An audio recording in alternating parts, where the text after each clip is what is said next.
वासुदेवाय हरये परमात्मने प्रणतक्लेशनाशाय गोविन्दाय नमो नमः। कृष्णस्त्वदीयपदपङ्कजपञ्जरान्ते अद्यैव मे विशतु मानसराजहंसा। प्राणप्रयाणसमये कपवातपित्तैः कण्ठावरोधनविधौ स्मरणं कुतः।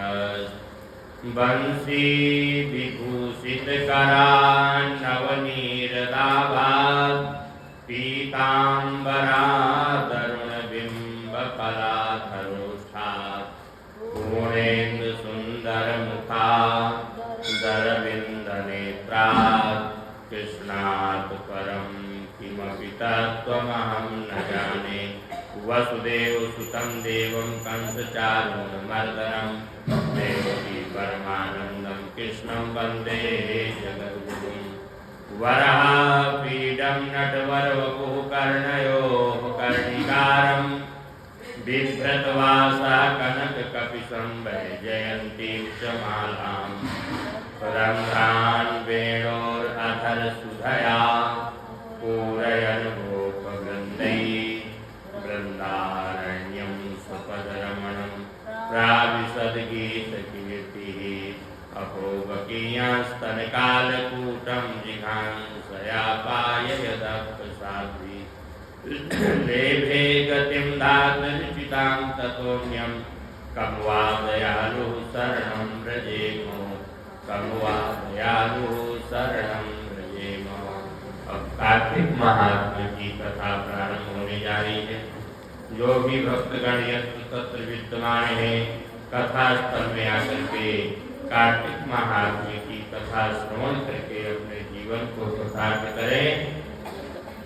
बोलो कार्तिक महात्म्य की, राधा दामोदर भगवान की, श्रीमन्नारायण नारायण नारायण भजमन नारायण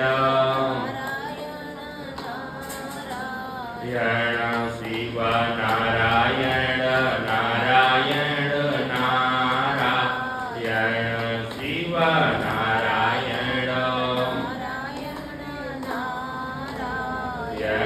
भजमन नारायण नारायण नारायण भजमन।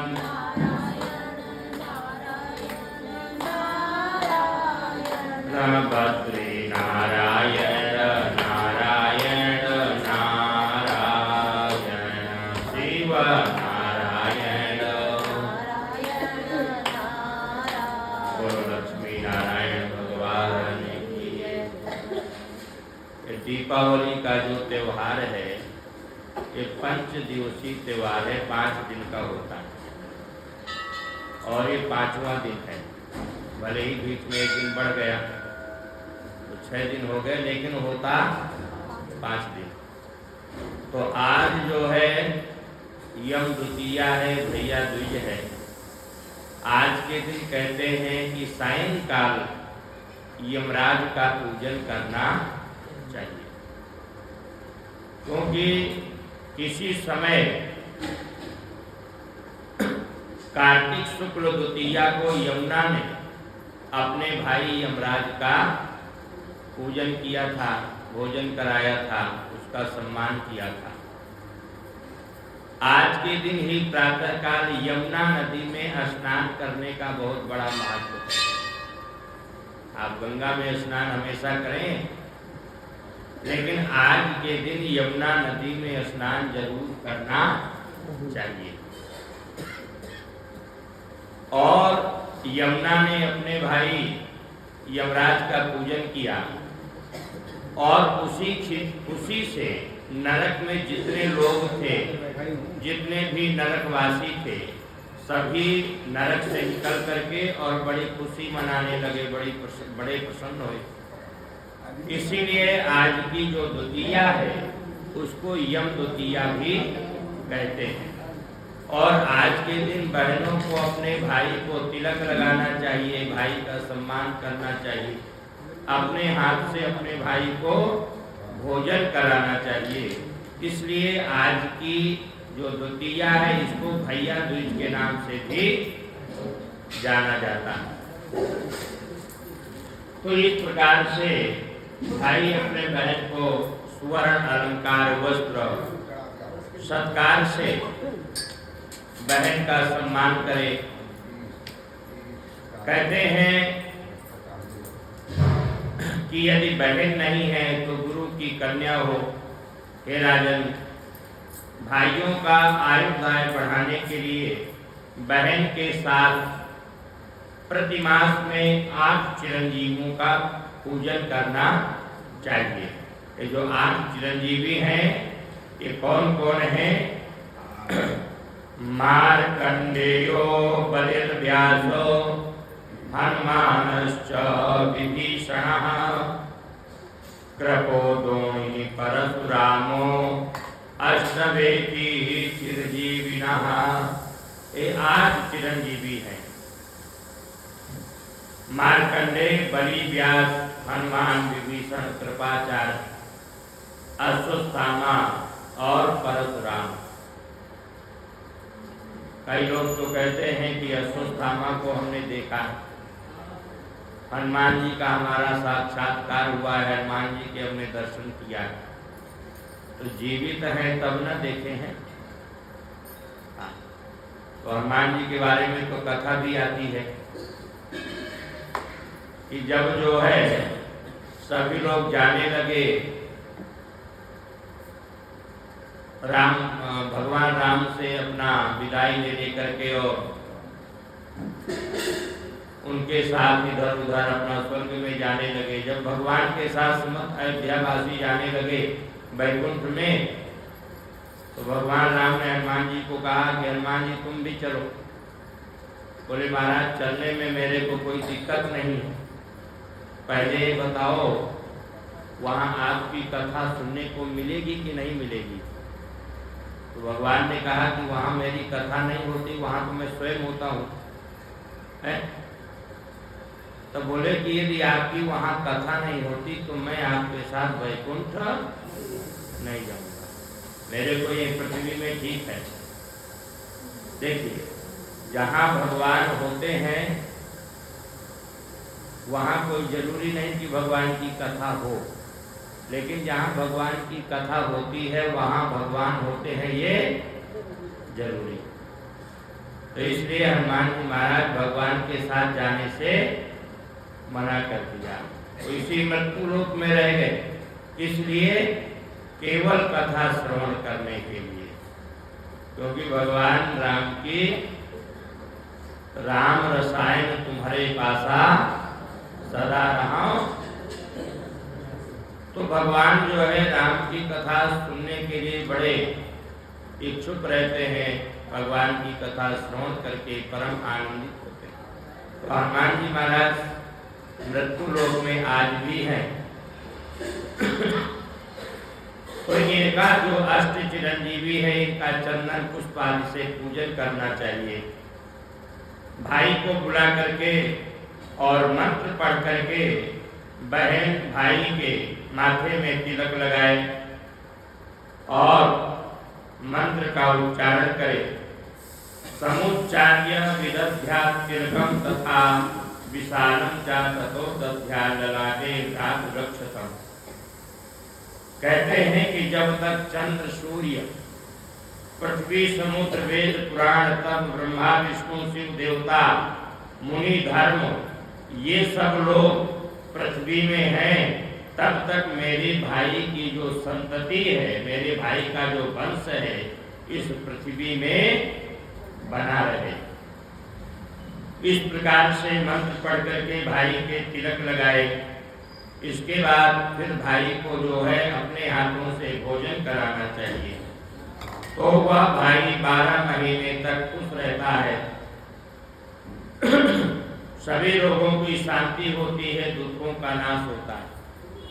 महाराज पृथु कहने लगे कि हे भगवान, हे नारद, आपने तो बतला दिया, लेकिन मेरी थोड़ी सी और कुछ सुनने की इच्छा है। क्या सुनने की इच्छा है?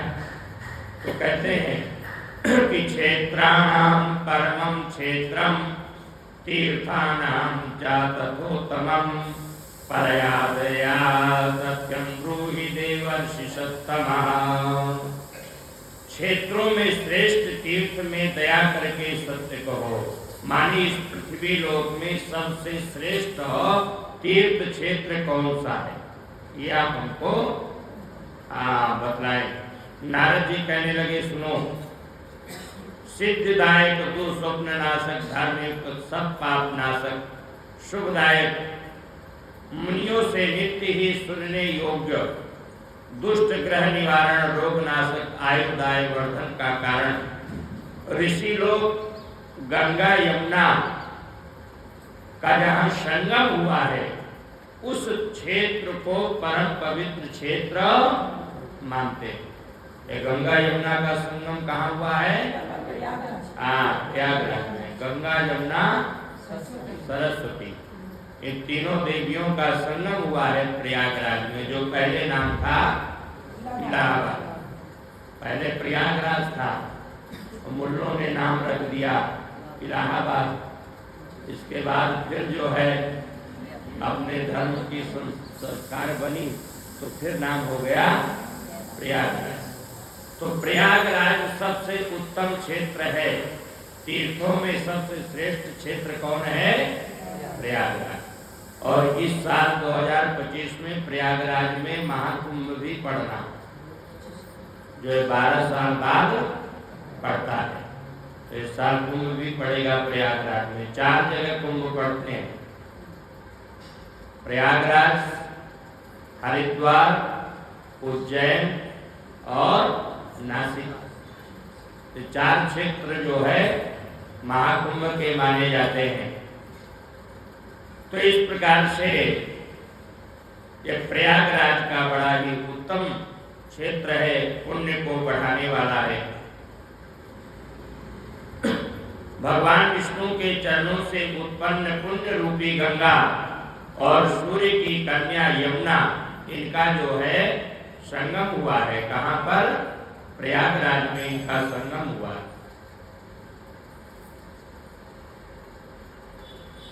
स्मरण से कहते हैं, प्रयागराज का स्मरण करने से पापों का नाश होता है, पीड़ा का नाश होता है। नदियों में श्रेष्ठ गंगा, स्मृतार्तिनाशिनी गंगा नदी नाम प्रवरा शुभा, सर्व पाप क्षयकरी सर्वोपद्रवनाशिनी। समस्त पापों का नाश करने वाली है गंगा। समुद्रांत पृथ्वी में जितने पुण्य क्षेत्र हैं उनमें सबसे पुण्य क्षेत्र है प्रयाग। प्रयाग में ब्रह्मा जी ने भगवान विष्णु का पूजन किया था। मुनि लोगों ने बहुत तरह के प्रयागराज में यज्ञ किए थे। सभी तीर्थों के अभिषेक का पुण्य गंगा के 1/16 अंश के बराबर नहीं है। सैकड़ों योजन से जो लोग गंगा गंगा कहते हैं कि गंगा गंगे तियो ब्रूयात् योजनानां सतैरपि मुच्यते सर्व पापेभ्यः किमु गंगा समीपगा।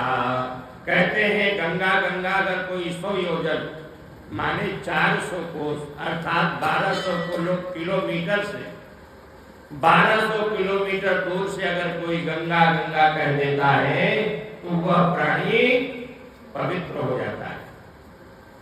गंगा स्नान का फल उसको प्राप्त होता है। तो आप लोग ऐसा मत सोच रहे ना, पंडित जी ने कह दिया तो दिल्ली तो गढ़गंगा से नजदीक है, यही से गंगा गंगा कह देंगे वहां पहुंच जाए। 10 तारीख को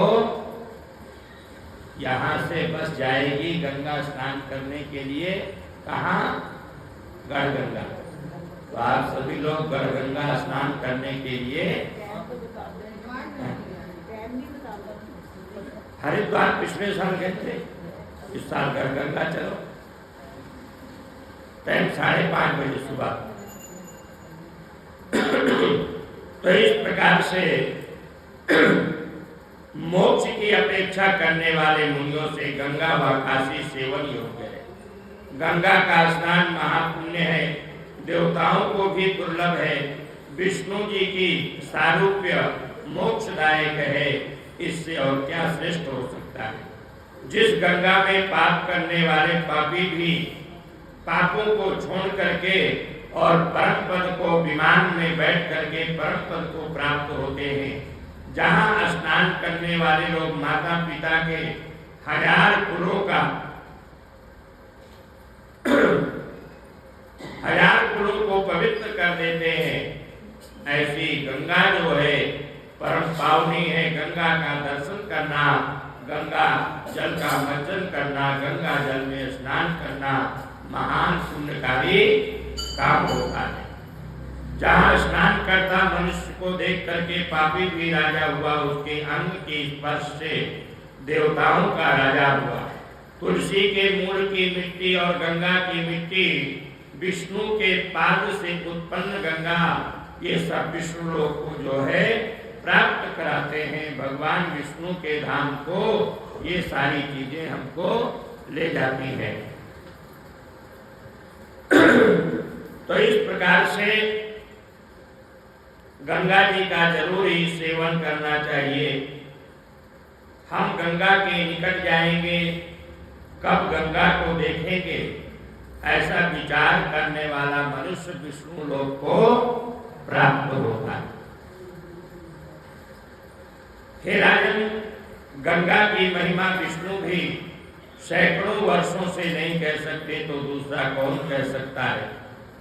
गंगा का नाम तुलसी की भक्ति संसार रूपी पास को काटने वाली है, अर्थात परम पवित्र है। एक बार जो कोई गंगा ऐसा नाम लेता है, वो मनुष्य समस्त पापों से छूट करके और विष्णु लोक को प्राप्त होता है। जो 12 कोस गंगा में जाता है, वो सब पापों को छोड़ करके प्राणी स्वर्ग लोक को प्राप्त होता है। सो पुण्य रूपी गंगा दूसरी नदियों में प्राप्त होकर माघाधिक महीनों में समस्त संसार को पवित्र करती है। कहते हैं कि हे राजन, गोदावरी, भीमरथी, कृष्णा, रेवा, अमरावती, तुंगभद्रा, कावेरी, यमुना, बहुधा, वेत्रवती, ताम्रपर्णी, सरयू, ये समस्त इत्यादि तीर्थ गंगा में सदा निवास करते रहते हैं, सदा गंगा में वास करते रहते हैं। कहते हैं बड़े आश्चर्य की बात है, यदि जन्म माता स्नान करने से जगत को पवित्र करने वाली गंगा मनुष्य से नहीं सेवित की जाती, तीर्थ और क्षेत्रों में कहते हैं कि उत्तम काशी और समस्त देवताओं से सेवित है। काशी भी बहुत ही पवित्र क्षेत्र है। वे कान धन्य है जो बहुत भगवान की कथा श्रवण करते हैं, काशी जी का महात्म सुनते हैं। श्रुतियों का यही मत है, जो अभिमुक्त क्षेत्र काशी का सदा स्मरण करता है, वह पाप रहित देवताओं के तुल्य हो जाता है। 100 योजन में बैठा हो जो काशी का स्मरण करे तो प्राणी पापों से मुक्त हो जाता है। प्राणांत के समय मेरे प्यारे अभिमुक्त क्षेत्र का जो स्मरण करे तो पापों के समूह को छोड़ करके वह प्राणी स्वर्ग लोक को प्राप्त करता है। काशी के स्मरण के प्रभाव से स्वर्ग से फिर मनुष्य लोक में वह प्राणी नहीं आता और बहुत काल तक भगवान शिव के लोक को निवास करता है। इसके बाद इस पृथ्वी लोक में आकर के महान धर्मात्मा राजा बनता है। ऐसा काशी का परम पवित्र क्षेत्र है। जो काशी है ये भगवान शिव के त्रिशूल में जो है बसी हुई है। काशी का पृथ्वी से कोई संबंध नहीं है, काशी पृथ्वी में नहीं है, भगवान शिव के त्रिशूल में बसी है। और काशी मरत मुक्त उपदेश, जो प्राणी काशी में अपना शरीर छोड़ता है वह मुक्त हो जाता है, कुछ करे चाहे न करे। काशी इतना पवित्र क्षेत्र है। अब काशी में मरने से प्राणी मुक्त क्यों हो जाता है? कहते हैं कि काशी में हमेशा भगवान शिव निवास करते हैं और जब प्राणी मरने लगता है तो उसके कान में भगवान जाकर के एक मंत्र का उपदेश करते हैं। तो कौन सा मंत्र? राम नाम मंत्र का उपदेश करते हैं। भगवान शिव जाकर के कहते हैं राम राम राम। 3 बार राम राम कहा और वो प्राणी मुक्त हो गया। तो इस प्रकार से काशी परम पवित्र क्षेत्र है। इसका दर्शन करने से प्राणियों को पुण्य की प्राप्ति होती है। काशी के बहुत गुण कहने से क्या, धर्म अर्थ काम मोक्ष दूर नहीं है। गंगा यमुना का संगम भी बहुत उत्तम है, जिसका दर्शन करने से प्राणियों को पवित्र गति प्राप्त होती है। कहते हैं माघ के महीने में प्रयागराज का स्नान जरूर करना चाहिए। और वह जो मकर के सूर्य में गंगा में जाकर के स्नान करता है, प्रयागराज क्षेत्रों का भी महत्व होता है। गंगा तो गंगोत्री से निकलती है उत्तराखंड से, और कहाँ जाती है? गंगा सागर, कलकत्ता के पास 3-4 हजार किलोमीटर चल रही है, लेकिन हर जगह गंगा है। तो गंगा स्नान तो हर जगह पवित्र है, लेकिन क्षेत्रों का बहुत बड़ा महत्व होता है। अब कार्तिक में जो गंगा स्नान का जो महत्व होता है, वो सबसे ज्यादा होता है गढ़ का। कहाँ का? गढ़, ब्रजघाट। एक कहावत है इस क्षेत्र में कि नहाए गढ़ नहीं तो नहाए घर। या तो गढ़ गंगा में स्नान करे और नहीं तो अपना चुपचाप घर में ही नहा ले। इधर उधर नहाने की कोई आवश्यकता नहीं। तो इस प्रकार से जिस गंगा को लिंग रूप महादेव भजते हैं, उस गंगा की महिमा कैसे कही जाए। हरि रूप लिंग है, लिंग रूप हरि है, इसमें कुछ भी अंतर नहीं है।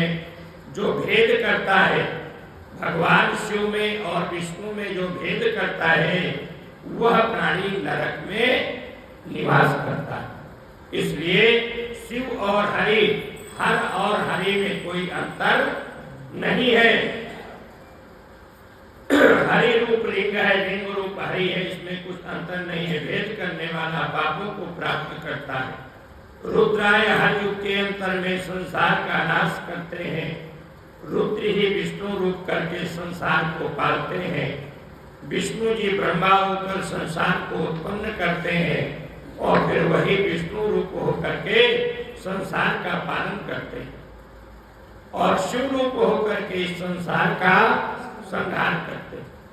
इस संहार की प्रक्रिया भी सृजन जैसे है। अब चूंकि हम एक दूसरे से मोह कर बैठते हैं तो ऐसे लगता है कि ये हमसे छूट गया। भगवान को उतना प्रिय संहार है जितना प्रिय उसको सृजन है। भगवान से ज्यादा कोई लेना देना नहीं है। जैसे बालक लोग मिट्टी का घर बनाते हैं, धूल का, रेता का घर बनाते हैं और फिर 2 मिनट में क्या करते हैं? मिटा देते हैं। तो उस बालक को कोई सुख दुख हुआ क्या? न ज्यादा बनाने का सुख हुआ और न ज्यादा मिटाने का उसको दुख हुआ।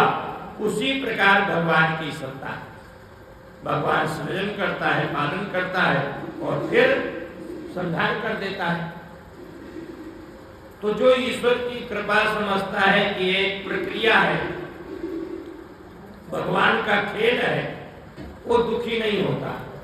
और जो संसार को जो है सत्य मान लेता है कि नहीं, वो तो चला गया, वो तो चली गई, ऐसा हो गया, वैसा हो गया, वही प्राणी जीवन भर दुखी रहता है। संसार में जो भी हमको दिखाई देता है ये सब क्या है? ये सब नाशवान है। इनकी सबकी सीमा है। ये सब असत्य है। और जो दिखाई नहीं देता है वो क्या है? वही सत्य है। परमात्मा दिखाई नहीं देता, वो सत्य है। और संसार में जो वस्तुएं दिखाई देते हैं वह असत्य है। तो इस प्रकार से गंगा के समान कोई तीर्थ नहीं है, माता के समान कोई गुरु नहीं, विष्णु के समान कोई देव नहीं, और गुरु के समान कोई तत्व नहीं है। वर्णों में ब्राह्मण श्रेष्ठ, नक्षत्रों में चंद्रमा, समुद्रों में क्षीर सागर और नदियों में गंगा नदी श्रेष्ठ है। गंगा जी का नाम रूपी बन जलाने को दावा न रहे, संसार रूपी रोग नाश करने वाली गंगा को प्रेम से सेवन करना चाहिए। गायत्री छंद साम माता, माता लोकस। गायत्री और गंगा दोनों पापों का नाश करने वाली है। इनकी भक्ति से हीन मनुष्य दरिद्री होता है।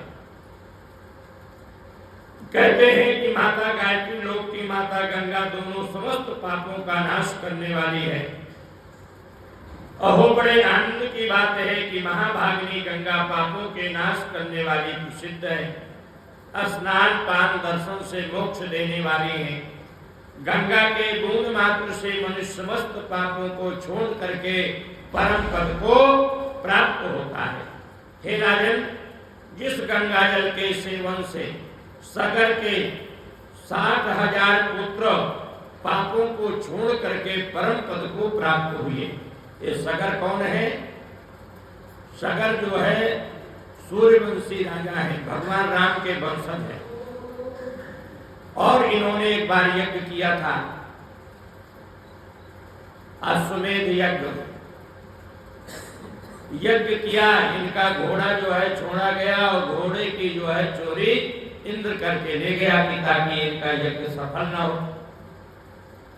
क्योंकि अगर 100 अश्वमेध यज्ञ हो जाते हैं तो वह प्राणी इंद्र बनता है और इंद्र को जो है अपना पद खाली करना पड़ता है। तो इंद्र को हमेशा भय बना रहता है कि कोई किसी प्राणी के पुण्य इतना बढ़ जाए और वह इंद्र बन बैठे, तो हमेशा वो धार्मिक कृत्यों में विघ्न उपस्थित करता रहता है। तो राजा का घोड़ा चोरी कर लिया। अब इंद्र ने क्या किया कि चोरी करके और कहीं बांध दिया घोड़े को। अब राजा सगर के जो 60,000 पुत्र पहले तो पृथ्वी के ऊपर चारों तरफ देखे, लेकिन कहीं मिला नहीं। तो जब कहीं नहीं मिला तो पृथ्वी खोदना शुरू कर दिए। अब पृथ्वी खोदते खोदते खोदते खोदते कहां पहुंच गए? कहां पहुंच गए? हाँ, पाताल लोक के समीप में। गंगा सागर तो नहीं बोले हो, क्योंकि ना भी गंगा है ना भी सागर है। और सागर इन्होंने ही बनाया। ये जो 60,000 पुत्र है सगर के, इन्होंने ही खोद करके पृथ्वी को सागरों का निर्माण किया। तो खोदते खोदते वहां पहुंच गए। उन्होंने देखा तो एक बाबा बैठा हुआ था, मुनि, ऐसे आंख बंद किए तपस्या कर रहा था। तो एक ने कहा देखो कैसा ढोंगी बैठा। तो दूसरे ने कहा देखो कैसे आंखें जो है बंद किए हुए है, जैसे हम कुछ जानते नहीं। तो तीसरे ने कुछ कहा, चौथे ने कुछ कहा, पांचवें ने जाकर के बाबा की दाढ़ी पकड़ लिया और दाढ़ी पकड़ करके जैसे हिलाया तो महाराज वो मुनि के नेत्र खुले। वो मुनि कौन थे पता है? कपिल मुनि। और जैसे नेत्र खुले बाबा के और इन्होंने क्रोध से देखा तो 60,000 पुत्र जल करके भस्म हो गए। राख की इतनी सी ढेरी बन गई। अब जब राख की ढेरी बन गई और इधर जब सगर के दूसरे पुत्र को पता चला, अंशुमान को, तो अपने वो चाचाओं को खोजने के लिए, अपने भाइयों को खोजने के लिए प्रयत्न किया और जाकर के देखा तो कलकत्ता के पास कपिल मुनि क्षेत्र में जाकर के घोड़ा बंधा हुआ है और 60,000 उसके जो वंशज हैं वो राख की ढेरी में परिवर्तित है। जाकर के प्रणाम किया कपिल मुनि को, महाराज मैं सगर का पुत्र हूं और ये मेरे भाई बंधु हैं, इन्होंने अपराध किया, इनको फल मिला, अब तुम एक काम करो, गंगा जी को लाओ। कहां से लाओ? बोले ब्रह्मलोक से लाओ। कैसे आएंगी? तो उन्होंने सारी विधि बतला दिया, तपस्या करो ब्रह्मा जी की।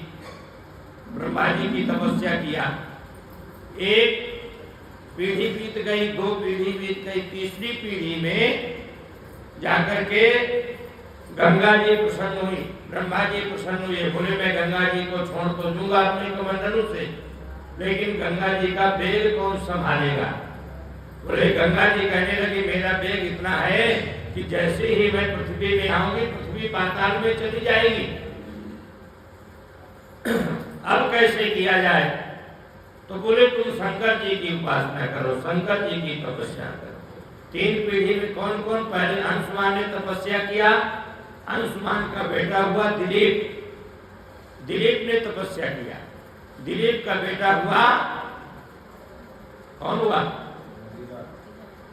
भगीरथ, भगीरथ। इसीलिए गंगा जी का नाम है भागीरथी, क्योंकि भगीरथ ही गंगा जी को लाए। तो भगीरथ ने तपस्या किया। भगवान शंकर कहने लगे कि ठीक है भाई, हम तुमसे प्रसन्न हैं, क्या चाहिए? बोले मैं गंगा जी को लाना चाहता हूं, और गंगा जी जैसे पृथ्वी में आएंगे तो पृथ्वी तो महाराज पाताल को चली जाएगी, उनका वेग इतना है। आप देखो ऋषिकेश से ऊपर जाओ तो बड़े बड़े पहाड़ों को काटती हुई गंगा जी आ रही है, देखा ना? देखा? अब वो बड़े बड़े पहाड़ों को काटती हुई है गंगा जी। भगवान शंकर ने केवल एक जटा से एक बूंद जो है छोड़ी है, और अगर कहीं पूरी गंगा ही डायरेक्ट आती तो समझ लो क्या हो जाता पृथ्वी का। भगवान शंकर ने कहा ठीक है छोड़ो। भगवान शंकर ने अपनी सारी जटाएं फैला दिया, गंगा जी आई और जटाओं में समा गई। अब भगीरथ विचार करता है कि आकाश से गिरा तो खजूर में अटका है। महाराज मैं गंगा जी को अपने पूर्वजों के उद्धार करने के लिए लाया हूं, और आपने सारी जटाओं में ही गंगा जी को समेट लिया है, तो कहीं ना कहीं तो मेरा जो तपस्या है उसका फल प्रदान करो। तो भगवान शंकर ने एक जटा से अपना थोड़ी से ऐसे किया और गंगा जी प्रवाहित हो गई। भगीरथ आगे आगे, गंगा जी पीछे पीछे। आगे चलते चलते एक मुनि का आश्रम मिला। अब मुनि अपना पोथी पत्रा, लोटा, कमंडलू, पंच पात्र वगैरह बैठे तपस्या कर रहे थे। छोटा सा कुटिया थी, आश्रम था। गंगा जी आई और उसी मुनि का आश्रम बहाते हुए आगे बढ़ गई। जब आगे बढ़ने लगे, मुनि ने देखा ये तो हमारा सारा गड़बड़ कर दिया। मुनि ने क्या किया कि ऐसे उठाया और पी गए, गंगा जी को पी गए। अब भगीरथ आगे बढ़ा तो देखा कि गंगा जी गायब। तो गंगा जी गायब तो मुनि के पास गए, बोले महाराज गंगा जी यहाँ तक आई थी, आपके आश्रम के आगे हमको नहीं दिखाई दी, कहाँ गई? बोले वो तो हमारे पेट में है। बोले महाराज उनको निकालिए, मैं अपने पूर्वजों का उद्धार करने के लिए लाया। तो कहते हैं कि वह जानू ऋषि नाम था उनका, और उन्होंने अपनी जांघ काट करके और गंगा जी को प्रवाहित किया। तो वहां से गंगा जी का नाम पड़ गया जाह्नवी। जननी जन्मभूमिश्चा जाह्नवीचा जनार्दनः। तो वहां से गंगा जी का नाम पड़ गया जाह्नवी। और फिर जो है भगीरथ ले गए सागर के पास, कलकत्ता के पास, और गंगा जी के स्पर्श से जो सागर के 7,000 पुत्र भस्म हुए थे, जिनकी राख पड़ी थी हजारों लाखों करोड़ों साल से, वो गंगा जी का स्पर्श पाते ही उसके 7,000 पुत्र तर गए, उनको वैकुंठ की प्राप्ति हुई। तो कहते हैं कि सगर के 7,000 पुत्रों के तारने वाली गंगा परम पावन है, परम पवित्र है। गंगा जी का स्नान करना, गंगा जी का दर्शन करना, गंगा जी का नाम लेना प्राणियों की 7 पीढ़ियों का उद्धार कर देती। तो बोलो गंगा मैया की। तो आप सभी लोग 10 तारीख को गंगा जी स्नान करने के लिए